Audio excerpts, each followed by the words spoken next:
هل زوجتك مريضة؟ لأنها لم تأكل. قال الابن مترددا: نعم يا أمي، مريضة. فقالت الأم بقلق وجاءت تجلس بجانبه: اذهب وأحضر لها طبيبا أو اشتري لها دواء، حرام أن تنام جائعة ومريضة.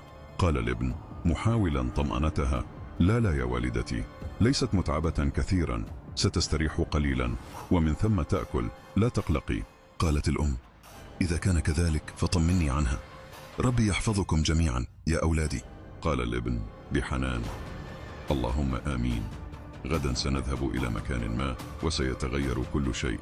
سألت الأم بفضول: إلى أين يا نبض قلبي؟ قال الابن: غدا ستعرفين، لكن أريد منك ألا تعترضي أو توبخيني على التصرف الذي سأقوم به.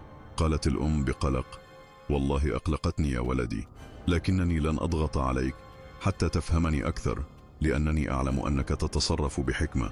قال الابن مبتسما: الله يخليك ويحفظك يا رب.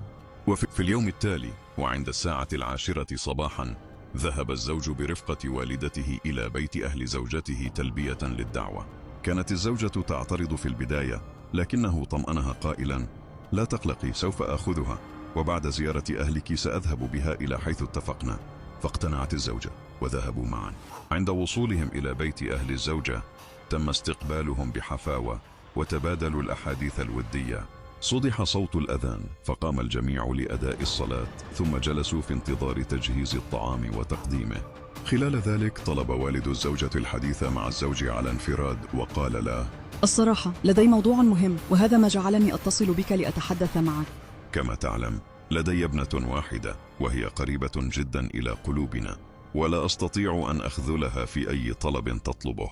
الحقيقة أنها اتصلت بي وهي في حالة مزرية، والسبب أنها متضايقة من وجود والدتك معكم في المنزل، وبصراحة من حقها أن تكون لوحدها، وأنا أتفق معها كليا فيما تطلب، لذا يجب أن تتصرف وتجد حلا سريعا، وإلا فلن تعود ابنتك